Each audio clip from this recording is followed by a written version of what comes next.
se liquefaz. Uma sociedade que se liquefaz nesse processo, a gente precisa utilizar o que a gente tem como ferramenta e, nesse momento, estando no parlamento, em diálogo com os movimentos, num processo que começa em 2016, de desmonte mais acelerado de direitos, pensar de que maneira, nesse lugar, a gente consegue diminuir os impactos negativos da pandemia, mas que não são só da pandemia, que são intensificados pelo processo de pandemia e vão resvalar diretamente em corpos como os nossos, né? Corpos de mulheres que vivem em determinadas condições, né? Sejam mulheres periféricas, mulheres, né, das favelas e periferias do Brasil e do mundo, né? A gente já tem uma certeza de que a Covid-19 ela é uma questão de governança, né? E, sobretudo, ela impacta diretamente nas pessoas negras, nas mulheres negras, né, que sofrem mais ainda. Haja vista, nós tivemos a primeira morte por Covid-19 aqui no estado do Rio de Janeiro, por exemplo, de uma mulher negra empregada doméstica de 63 anos que foi obrigada pela necessidade real desse processo de desmonte a se manter trabalhando, né? E aí é um impacto do emprego doméstico, né? O primeiro a ser afetado na pandemia. A gente não tem uma ação de política pública pronta, eficaz e eficiente no sentido de minorar os impactos desse contexto na vida destas pessoas especificamente, e você não consegue uma ação eficaz de ajuda humanitária. E a gente percebe que a política pública, que já era escassa, descontinuada e incipiente, ela passa a não existir. E os próprios grupos, as próprias redes, as próprias articulações se organizam e a gente tem um novo sujeito, não diria um novo, mas um sujeito que já vinha tendo muito protagonismo, que emerge com mais força nesse processo, que é a juventude negra organizada, em coletivos e coletivas, que vai produzir informação a partir das mídias populares, né, das mídias que deixaram de ser alternativas e são as mídias utilizadas para vocalizar orientação, direcionar uma população completamente à deriva. Então, a gente no parlamento tem um desafio enorme. Primeiro, porque a gente recebe um volume enorme de denúncias de violações. Então, de que maneira a gente vai, produzindo legislativamente ações que obriguem o Estado, em alguma medida, né? Porque o legislativo não pode obrigar, mas estou usando como uma figura de linguagem, a produzir ações mais eficientes. Agora, é um desafio, e por isso trazer esses elementos, né, da configuração, inclusive, desse encontro de 4 mulheres, né, em lugares muito importantes, para pensar, para elaborar e para produzir ações concretas, guardadas todas as diferenças aí. A gente tem a Dani de Altamira, no norte do país, né? O povo da floresta, o que acontece hoje com esse lugar no Brasil, né? Com essa região do Brasil, e as favelas, assim, a gente fazendo esse diálogo, o quanto esses dois espaços passam por esse processo de violação, quanto mais nesse período específico de 4 meses mais agudos da pandemia no Brasil. Então, a importância desse momento de elaborar sobre isso, a gente vai falar um pouquinho mais à frente, mais concretamente, sobre os projetos de lei e as ações de mídias, nas nossas redes, nas nossas mídias, em relação a esse tema. Eu acho fundamental fazer esse recorte, entendendo a produção de mais desempregados, uma produção, a gente vem discutindo muito, né? A partir do dia 1º também a gente teve, para mim, um dos maiores marcos depois da greve dos garis aqui no Brasil, por exemplo. A gente teve a greve dos garis aqui na cidade do Rio de Janeiro, mas a gente pode fazer um paralelo, pensando memória, né? A memória mais recente, 2014, a greve dos garis, aquela massa negra, e você tem o break dos apps no dia 1º de julho, né, onde os trabalhadores de entrega por aplicativo são um novo modelo de superexploração que estão dentro dessa configuração da população mais afetada pela Covid, que não é alvo de política pública eficaz, que, de fato, é altamente precarizado, extremamente precarizado, trabalhando de 12 a 16 horas todos os dias, e que é uma massa jovem negra altamente precarizada, alvo da brutalização sistemática do Estado. Então, são pontos importantes que a gente não pode deixar passar nessa nossa conversa. Tá ótimo, Mônica. Vamos passar aqui para ouvir um pouco a Bárbara, né? A Bárbara que fala do Favela no Feminino e que também está aí na coordenação do Pare de Nos Matar. Eu pensando nesse encontro, nesses espaços que a gente está dialogando sobre esse tema, uma questão que eu acho que é importante a gente pensar o Pare de Nos Matar, e eu acho que é importante a gente pensar que as vidas negras importam, mas eu acho que o momento da pandemia também nos chama atenção para que todas as vidas importam, né? E eu chamo todas as vidas importam em função da questão do genocídio de pessoas das tribos indígenas, em função do que vem acontecendo em outras regiões do norte do país, com relação à grilagem de terras, com relação à exploração de garimpos ilegais. Então, eu acho que a gente pode pensar assim, esse contexto da pandemia como um contexto também, um cenário fértil para que todas as vidas precisam ser chamadas a atenção de que elas precisam importar. Então, como a Bárbara traz essa questão do Rio de Janeiro, eu acho que ela pode contribuir com essa reflexão, e depois eu acho que a Dani pode contribuir com as populações ribeirinhas, com o enfrentamento da transposição de rios, com a questão da construção de barragens e um pouco do que é o norte do Brasil e como a Amazônia vem sendo diretamente afetada, negativamente afetada nesse momento. Bom, o fato de você ter que colocar uma adjunta adnominal, um termo tão valioso que é vida, já é bastante preocupante, né? Porque, a princípio, a gente deveria ter como senso comum que vidas importam, ponto. Mas estando vivendo, né, sob essa égide de um governo neofascista, é preciso pontuar muitas vezes, porque o fascismo ele cria os seus matáveis. E esses matáveis são justamente a população negra e a população indígena, diante de um governo que, inclusive, nega todas as opções que nós vivemos e não propõe nenhuma política pública capaz de minimizar a nossa situação.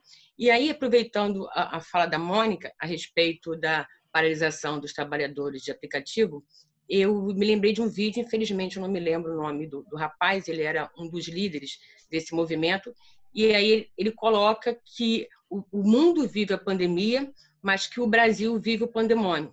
Então, mesmo após superarmos a pandemia, permaneceremos no pandemônio. Eu concordo plenamente. Só que, quando ele fala isso, até pela questão da urbanização, ele está pautado na questão do capitalismo. Ele dá como justificativa dessa situação o capitalismo. E eu acredito que a questão é, sim, racial. A gente precisa racializar a questão.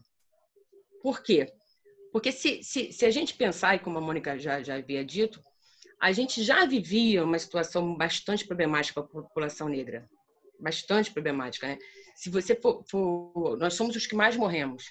E diante da pandemia, a cada 3... eu peço desculpa se caso estiver vazando o som do vizinho, mas eu não tenho como impedir de ouvir a música em volume alto. A cada 3 pessoas hospitalizadas, vítimas de Covid, uma morre sendo negra. Enquanto que a população branca, essa taxa é de 5, a cada 5, um morre.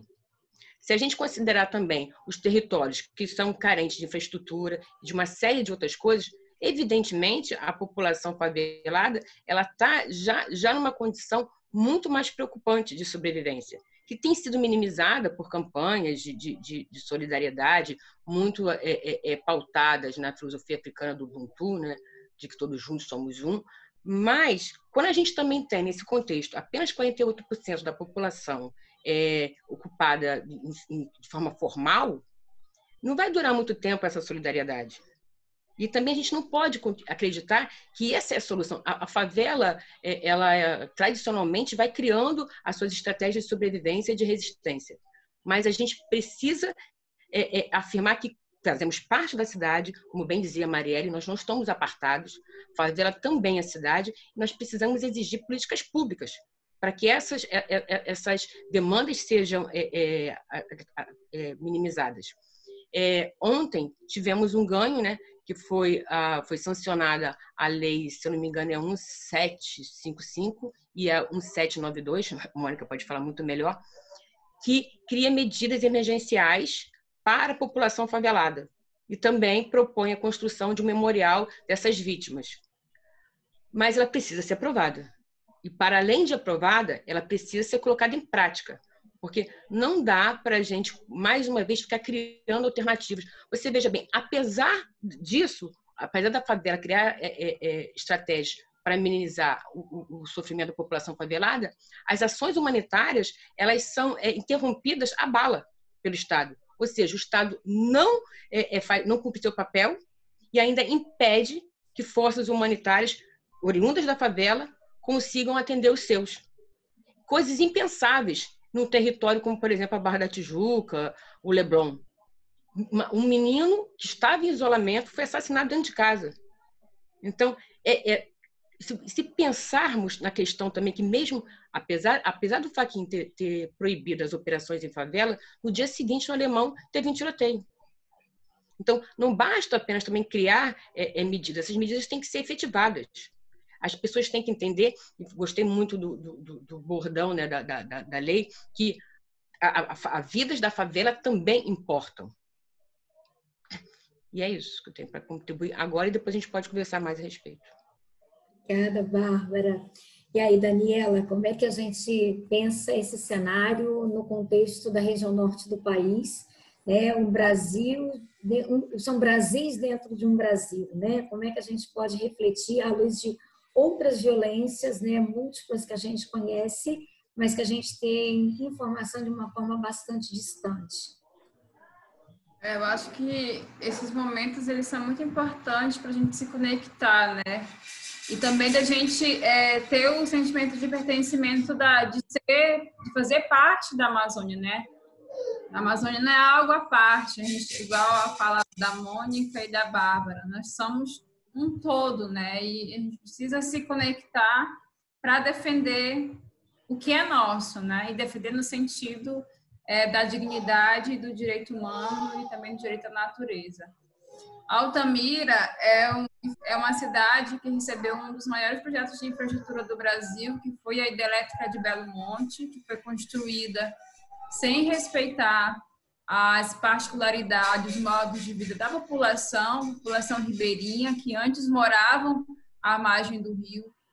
A população que moravam nos chamados aqui baixões, que seria, no caso, as periferias, a gente nem se chamava de periferia, a gente era os baixões, porque nós estávamos localizados em áreas cercadas por igarapés, mas era um bairro considerado pobre, mas, porém, a gente tinha uma relação comunitária muito forte, a gente tinha todos acesso aos serviços essenciais de saúde, de educação, né, de farmácia, de supermercado. Quando vem esse projeto, o que ele faz? Ele tira a gente desse lugar e coloca para os chamados reassentamentos urbanos coletivos, que agora a gente está chamando de periferia, né? Coloca as pessoas longe do centro da cidade, tira as pessoas próximo do rio, né? Desconsidera todo o valor simbólico, toda a relação comunitária de vizinhança que foi construído há anos, né? Então, é uma cidade que sofre com os impactos sociais e ambientais desse empreendimento destrutivo. sem contar com o impacto na vida das populações indígenas, né? Que hoje assim, é um cenário, inclusive o Ministério Público Federal entrou com uma ação contra o Estado brasileiro, né, por etnocídio e também por ecocídio. E com a chegada desse homem que está aí no governo, o que era pior ficou pior ainda, né? Parece que agora está tudo liberado, né? A gente tem aqui, infelizmente, o aumento do garimpo ilegal, né? Para você ter uma ideia, um garimpo que estava desativado ali na região da Terra do Meio, desativado há 14 anos, ele está reativado. E a entrada desse garimpo está levando o Covid-19 para as aldeias. A população... Desculpa, gente, tem um bebê aqui. A população que antes sobrevivia da pesca, nesse contexto da pandemia, tá sofrendo, porque você era autossuficiente, né? Então, você tiraram da sua terra, colocaram no lugar urbano, no lugar árido, no lugar ruim para plantar. Então, tem todo uma desafios, né? Nesse contexto da pandemia, que é difícil da gente viver, né? E as ameaças de morte também se intensificaram. Assim, uma coisa absurda, assim, os órgãos públicos que, em tese, deveriam defender os direitos das populações indígenas, dos agricultores, parece que são os que estão promovendo, né? Na verdade, os que estão promovendo as violações de direitos. Então, na pandemia, parece que também piorou, né? Porque as pessoas estão fazendo o isolamento social, mas os bandidos não. Os bandidos estão lá, estão invadindo as terras indígenas, estão ameaçando as pessoas. E esse é o cenário aqui da região, né? São coisas bastante complicadas para a gente pensar, né? Eu coloco o tempo da pandemia porque foi um momento que não foi uma escolha, né? Aconteceu no Brasil, aconteceu no mundo, está em todos os lugares, e de uma hora para outra as pessoas precisaram ressignificar os seus espaços de moradia por conta da condição que foi posta. A principal medida de proteção é a medida do isolamento. E aí eu acho que nesses contextos que a gente está aqui pensando, né? O desafio que é pensar essa questão de isolamento social quando a gente está falando de uma população ou que não tem casa, ou que tem casas superhabitadas, né, dividindo espaços pequenos com muitas pessoas, onde você passa a educação por um ensino remoto, onde você tem um abismo de acesso, né, uma casa com um telefone celular para 4 crianças que estudam e aí se coloca como se fosse o novo normal. Né? Na verdade, não tem nada, nunca teve normal.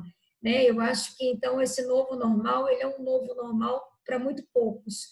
E eu acho que a gente podia, assim, ir caminhando, né, para pensar o que será esse mundo pós-pandemia, considerando esse cenário tão adverso, né, tão impositivo, onde a gente entende que a rua é a extensão da casa das pessoas, nos espaços populares, né? Quando a gente fala da favela, a rua, porque o povo da favela não faz isolamento. A concepção de uso da rua é muito diferente da concepção de uso de um prédio com outras estruturas. Então, eu acho que a gente pode começar assim, eu estou preocupada por conta, né, do atraso que a gente teve. Eu sei que a gente tem muito que conversar, mas eu penso que a gente pode pensar sobre isso e pensar como vocês prospectam esse pós-pandemia, considerando toda essa diversidade que a gente, né, de forma muito surpreendente, foi acometido.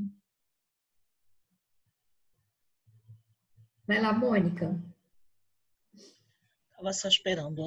Eu ouvindo aqui as companheiras, né, as irmãs aí falando, a gente vai pensando que pensar o pós-pandemia vai ser impossível se a gente não tiver agarradinho no que está acontecendo e emergindo na pandemia.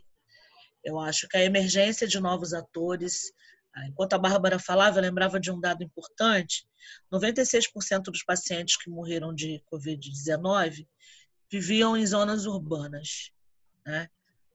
Em cada 10 pessoas que morreram de Covid, 6 em cada 10 pessoas eram homens e 61% pretos e pardos. Ou seja, a Covid, segundo o IBGE, tem cor, né, e tem gênero, né, e tem classe.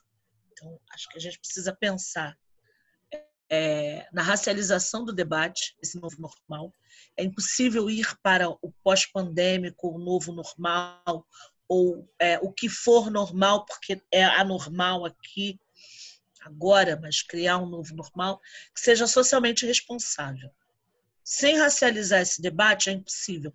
Sem pensar nesses processos de gentrificação, de cada vez mais opressão, pensar nessa relação da habitação. Então, a gente tem importantes questões para levar, se não pensarmos no racismo ambiental, no racismo estrutural, né, no processo de gentrificação. Racializar o debate não é debate identitário, é trazer a racialização do debate, entendendo que o racismo, e aí eu lembrei, enquanto a Bárbara e a Dani falavam, da Toni Morrison, né, escritora estadunidense, morreu no ano passado. Ela diz que o fascismo e o racismo são irmãos gêmeos. Eu digo que são irmãos siameses, né?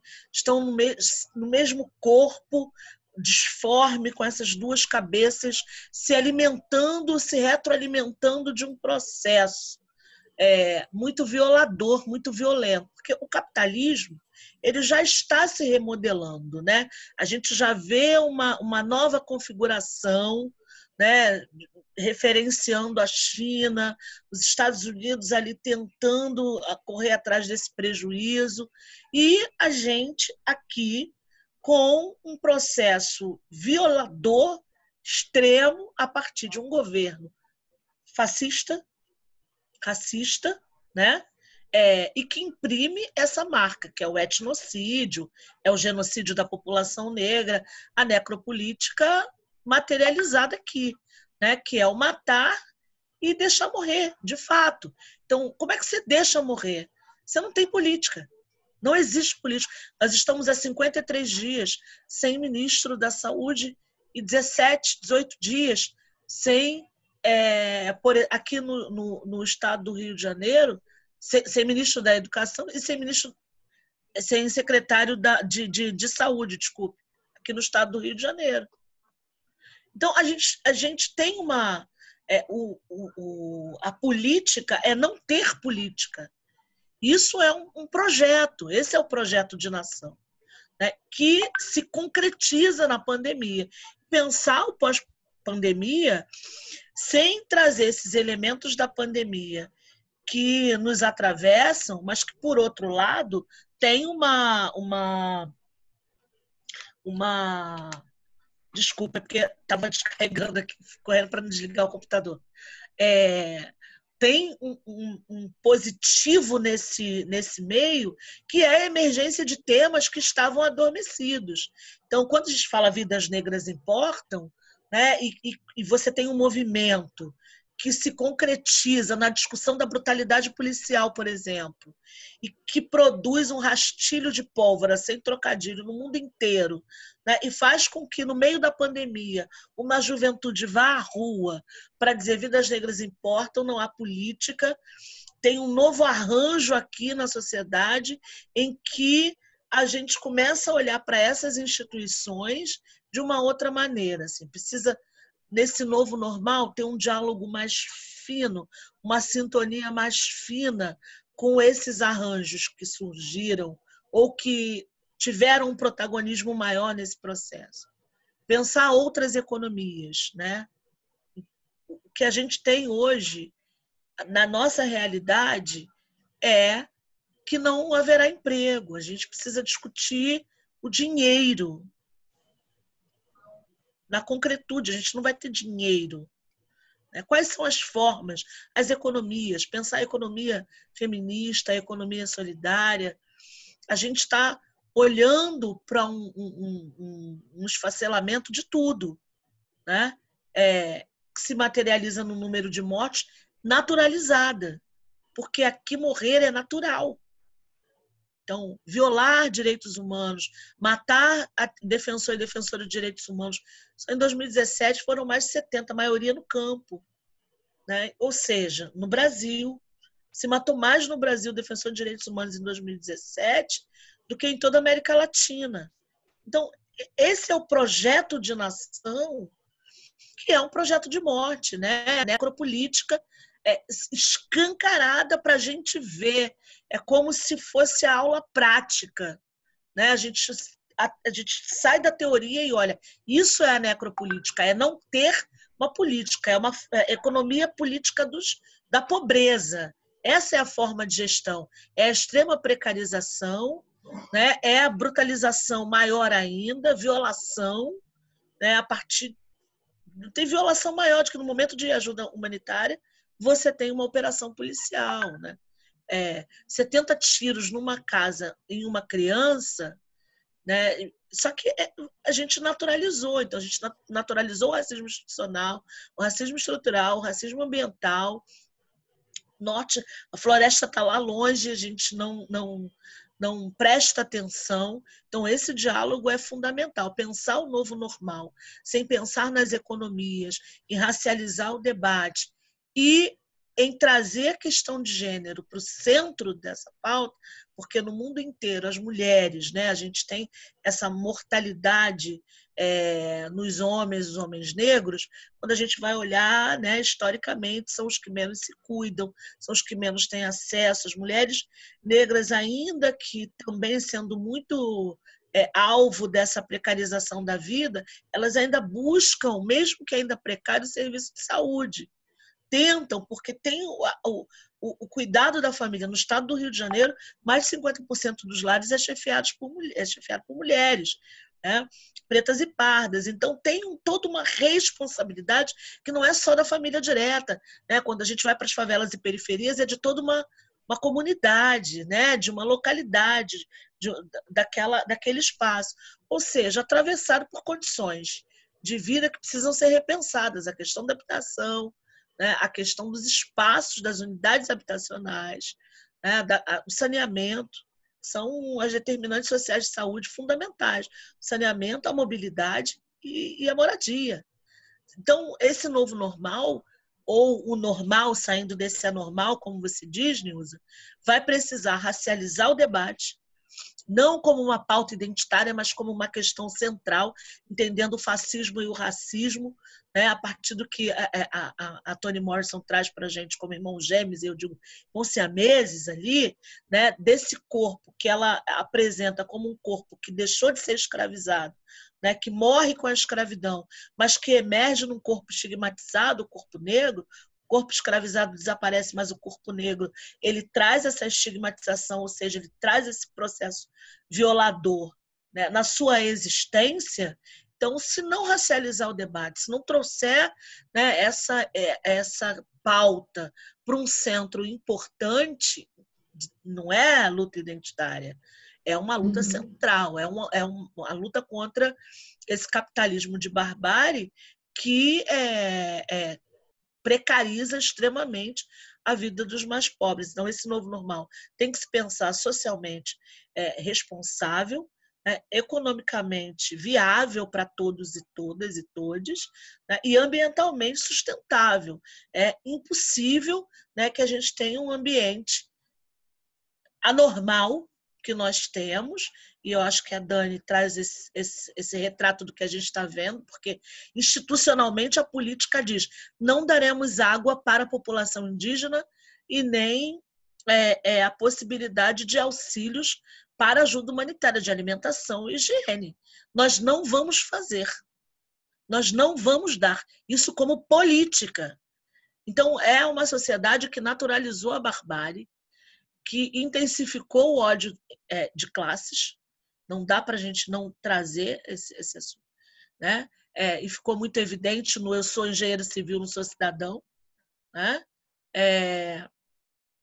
Então, esse pós-pandêmico tem que ser pensado.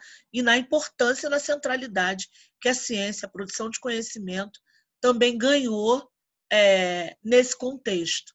Então, talvez alguns elementos eu tenha esquecido, mas eu acho que racializar o debate, pensar nas economias, né, trazer a pauta de gênero para o centro, entendendo as mulheres como essa mola também que move a construção desse novo normal, a ciência, né, repensar a relação com o ambiente, as formas de trabalho, as novas formas de trabalho, a relação casa-trabalho, que se traz muito bem. Ou seja, a gente tem muitos desafios que vão nos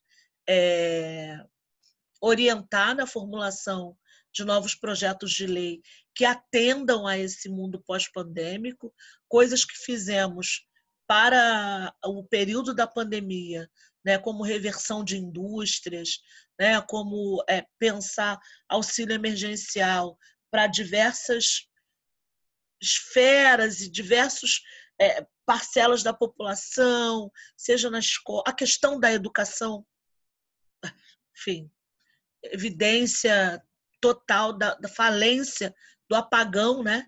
Como a gente leu essa semana, o apagão já sofrido pelo alunado, sobretudo dos ensinos fundamental e médio, com a pandemia. Então, assim, é um novo normal pós-pandêmico desafiador, que traz a emergência desses novos grupos, desses novos atores que já estão protagonizando uma outra coisa, né? Que são as mulheres negras, sobretudo, e os jovens de favela, né? E periferias. E aí, periferias, também pensando na periferia mais estendida lá em Altamira e no norte do nosso país, em várias partes do Brasil.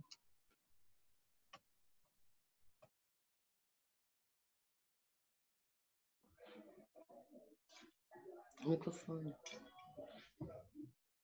Agradecer a Mônica aí por essa reflexão tão contundente, tão apropriada, tão pertinente, né, e tão desafiadora que nos coloca, né, para esse cenário.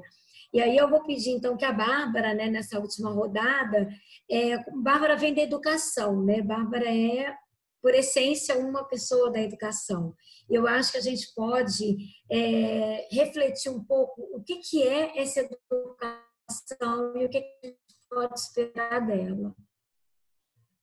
Fala aí, Bárbara, com a gente um pouquinho essa sua experiência, para além de militante. Educadora. Bom, eu concordo plenamente com a Mônica. Eu acho que é urgente que a gente racialize a pauta, racialize a questão, até porque não tem como a gente combater o racismo estrutural sem pensar essa soma que não sei quanto a vocês, mas me atrapalha um pouco. Desculpa. Porque só vai haver justiça social quando a gente combater, de fato, o racismo estrutural. E aí, pensando nessa questão desse novo normal, eu me incomodo um pouco com o termo, porque eu penso o seguinte, para a população negra periférica nunca houve o normal, porque a nossa existência sempre foi marginalizada. Então, eu não sei como a gente poderia construir um novo normal, uma vez que a nossa existência, que a nossa humanidade, ela é criminalizada. E continuando esse raciocínio, que eu estou pensando de forma bem pessimista, porque eu não vejo possibilidade de um otimismo nesse momento, não vejo. As pessoas que mantêm algum emprego formal, elas tiveram uma redução até de 70% da renda. Nós temos mais de 2.000 casos confirmados de vítimas de Covid favelado. E nesse cenário, temos, deixa eu ver aqui o número, 475 óbitos, aqui no Vidigal são 12. E se a gente pensar que, somado a isso, a gente também tem a letalidade policial, né, porque ano passado a gente teve um número alarmante de 1.814 mortes. E em abril, nós tivemos 91 operações com 30 mortes.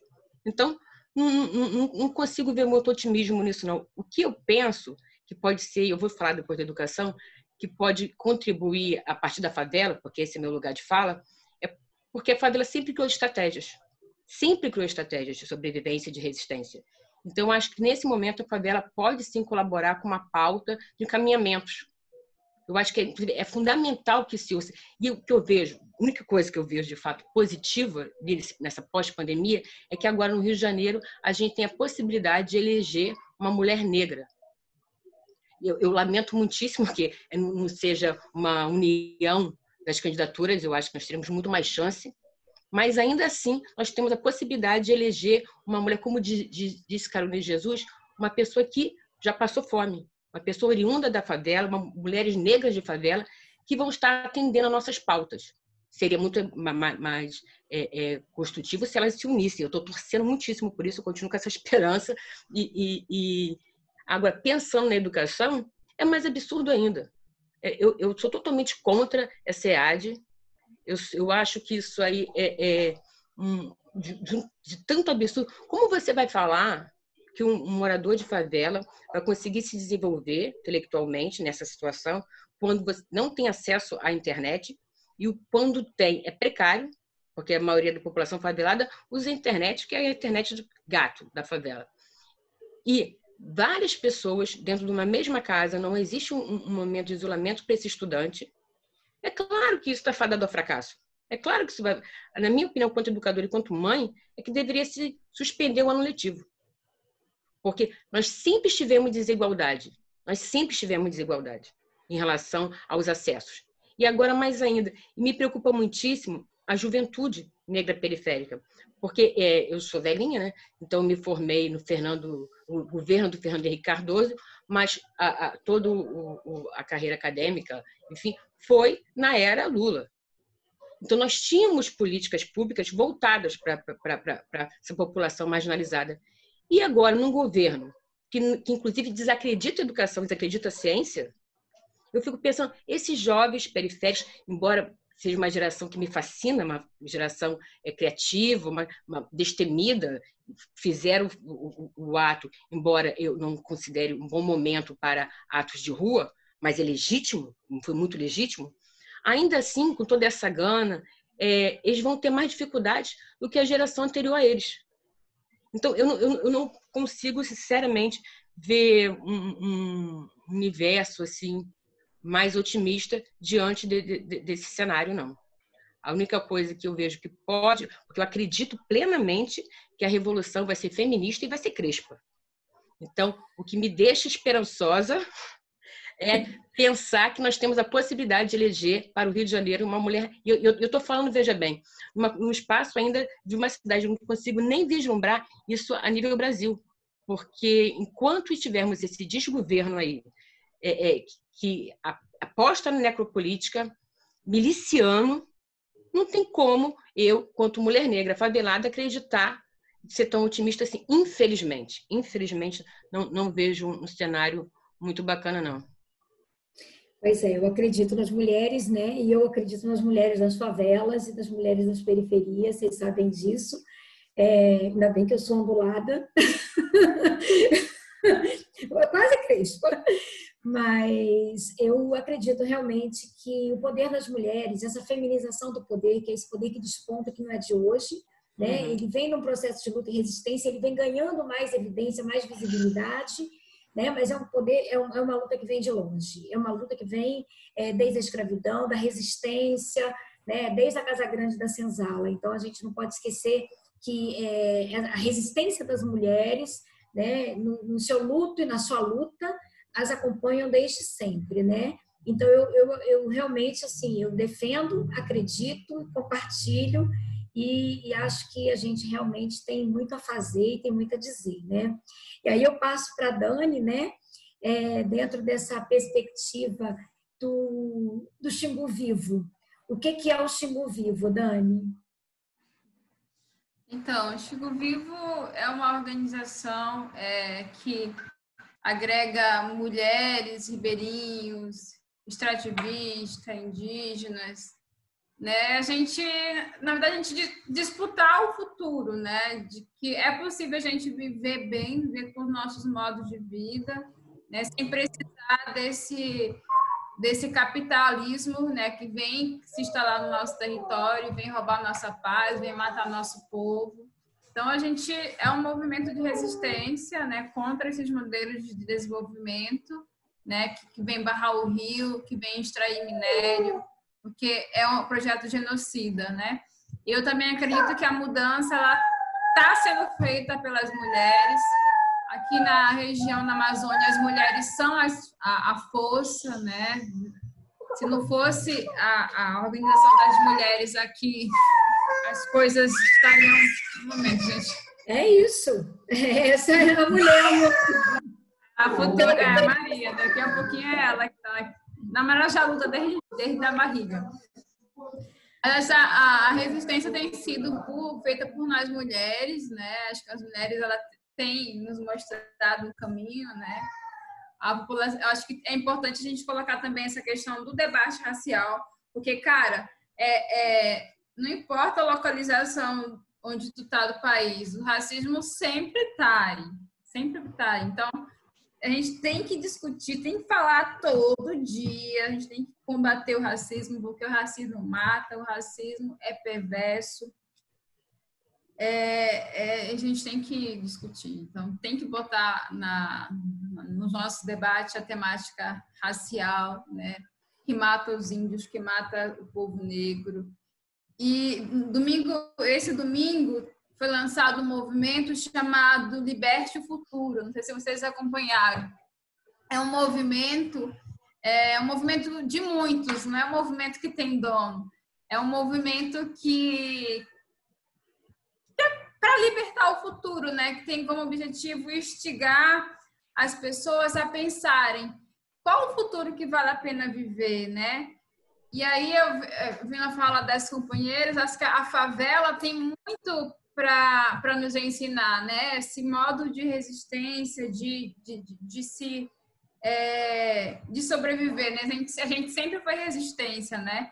E também os povos indígenas também têm muito a nos ensinar, né?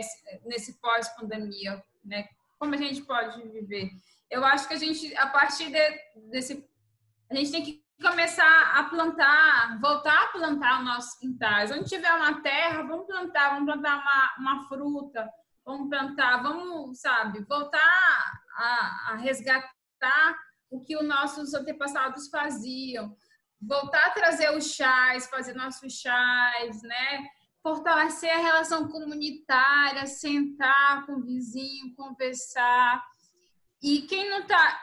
E também, eu acho que um eco aqui da região da Amazônia, a gente tem que começar a fiscalizar o que a gente compra, né? Você vê, você que está em outra região do país, vê de onde vem a carne que tu come, né? O produto, se esse produto ele viola os direitos da população indígena, se essa empresa construtora, por exemplo, a Belo Monte, a Nossa Energia é uma empresa que viola os direitos da população. Então, acho que a gente começar a exercer a nossa cidadania e também resgatar os valores ancestrais, assim, resgatar mesmo, sabe? De plantar, eu acho que a gente tem que plantar muito, tomar chás, enfim, a gente precisa pensar estratégias de se humanizar mais, né? De não se acomodar, de não achar normal, por exemplo, a morte de crianças. É um absurdo o Estado que invade a casa para matar uma criança. Eu acho que no pós-pandemia, eu quero que a cada 23 minutos sejam investidos em políticas públicas para os jovens da periferia. Esse é o futuro que eu quero após pandemia. Eu quero que os povos indígenas, eles continuem na floresta vivendo feliz. E se eles quiserem vir para a cidade, que venham para a cidade também. E que não sejam desconsiderados indígenas porque veio para a cidade. E que a gente tenha que o nosso sentimento de pertencimento não seja roubado por um projeto hidrelétrico, que a gente continue no nosso território. Esse é o futuro que eu quero após pandemia. E que as mulheres negras tenham direito de vez e voz. Ah, que lindo. Então, olha, são muitas mensagens bonitas aqui no chat. Uma pena que não dá para ler, mas eu confesso que eu fiquei bastante nervosa com todo esse atraso que a gente teve, né? E eu sei dos compromissos que todas têm amanhã. A gente vai tentar, né, sistematizar isso para depois compartilhar com vocês. Eu quero muito agradecer a compreensão por esse contratempo, né? Agradecer a disponibilidade do pronto aceite, né? E aí, como nós temos como nome nesse Café com Prosa, né? Quem são as nossas Marielles? Estão aqui as nossas Marielles, entre tantas outras Marielles, né? Na sementinha, né? Que traduz o espírito de luta daquela mulher tão importante, tão aguerrida, tão bonita, tão plena e que levantou tantas bandeiras ao mesmo tempo, né? Então, eu não sei se querem agradecer, mas eu estou muito feliz, muito honrada da gente ter começado esse encontro com Marielle presente, né? Com as Marielles do Brasil, né? Leiamos todas nós o nosso pedacinho, Marielle, de mulher de força, de mulher de luta, de mulher de resistência. Então, eu quero passar só para uma rodada de boa noite de todo mundo para a gente encerrar. Vai lá, Mônica, só seu beijo de tchau. Bom, quero agradecer, Nilza, pelo convite, a você, a professora Ruth, agradecer pela oportunidade de ouvir a Bárbara, a Daniela e a Maria Clara. Maria Clara. Maria Alice. Maria Clara, linda, né? Esse é o mundo que a gente quer. Esse é o mundo que a gente pode construir, né? É a nossa utopia possível. Nós já estamos fazendo pequenas revoluções. A gente avançou muito apesar desse contexto, né? E a gente vai conseguir superar. E agradecer imensamente porque a gente sai sempre de uma conversa como essa repensando, né? E é isso, a cada dia a gente se atualiza. O nosso papel, o nosso lugar e a importância dessa construção, desse diálogo com a academia, aproximando a academia do real. Aí essa conversa feita por mulheres, ela vai por um caminho que é o político, que pauta a realidade, que nos centraliza nos temas que são importantes, mas que acabam sempre humanizando momentos tão duros como de analisar a conjuntura, pensar o nosso lugar nela e tentar avaliar uma possibilidade e construir uma possibilidade de futuro. Então, eu quero agradecer imensamente por essa oportunidade e de todo mundo que está nos assistindo, que ficou com a gente, e que venham outras oportunidades da gente conversar. Seguimos em luta, de punho cerrado, mas com o coração quente, firmes, com os olhos fitos, atentas e fortes. Marielle presente. Presente. Bárbara? Eu quero imensamente agradecer o convite, a iniciativa, Nilza, e mais uma vez afirmar como estou honrada de estar aqui com vocês e me desculpar porque dispersei em alguns momentos por conta do som, me atrapalhei, mas espero que tenha conseguido falar, enfim, ser compreendida. E um grande abraço para todos vocês. Dani? Eu quero agradecer também o convite de poder estar aqui conversando com você. Admiração, acompanho o trabalho da deputada Mônica Francisco, que é uma mulher negra que, assim como a Marielle, tem inspirado outras mulheres negras como eu, e é muito significativo tê-la, né, no parlamento.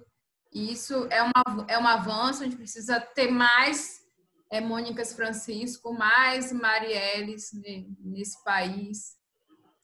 Se ver e se sentir bem, isso eu acho uma coisa fantástica. E, enfim, muito obrigada.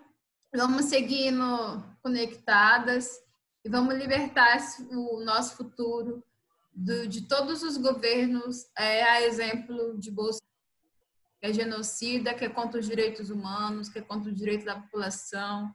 E a gente não pode normalizar isso, não. A gente tem que ir para frente e dizer basta, porque não dá mais, não.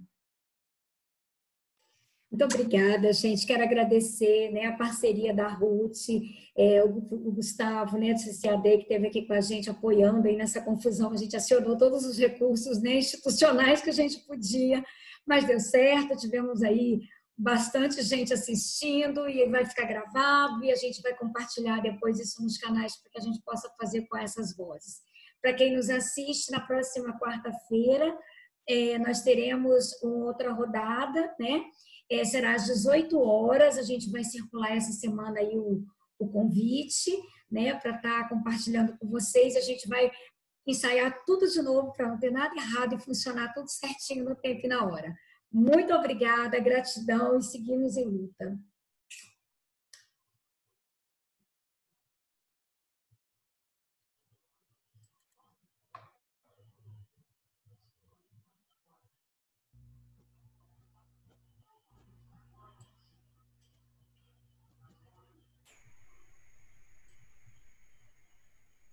Estou copiando aqui o chat, Ruth. Muito bem. E fique gravado também, querida. Gustavo, muito obrigada. Ruth, muito obrigada. Não sei que teria... Rafael Nasser também entrou aí, tadinho, porque caiu, teve um momento que caiu. Não, gente. Vamos parar a gravação aqui, ó. Vamos parar a gravação. Você pode parar? Quem que para? É o host, né? Rafael. Mas semana que vem vai ser lindo, você vai ver. A gente vai deixar o Gente, eu tô assim, com a minha cabeça assim, ó, estalando. Mas deu tudo certo. Oi. Aqui é a Carol. Eu fiquei preocupada. Eu falei, será que eu tenho que divulgar isso de novo? Aí eu fiquei perdida também aqui, não sabia o que fazer. Mas que bom que deu certo. Deu, Carol. Obrigada. Carol é minha pibique, tá, gente? Muito bem. É a que entende mais, é a nossa que faz as mídias sociais da pesquisa. Então, ela que fez o Facebook, ela que fez páginas, ela que cuida de tudo. Fala, meu bem. Mas tudo bem, gente. Muito obrigada e realmente foi assim um desafio. Mas, Ruth, se eu não tivesse você aqui comigo, acho que eu tinha tido um infarto. Não, mas eu não ajudei muito a funcionar toda a rede, mais alguém. Mas foi tranquilo. O Gustavo está voltando aí para encerrar formalmente, mas depois a gente faz a edição desse momento que o pessoal já está indo embora. O Rafael Nasser também ajudou.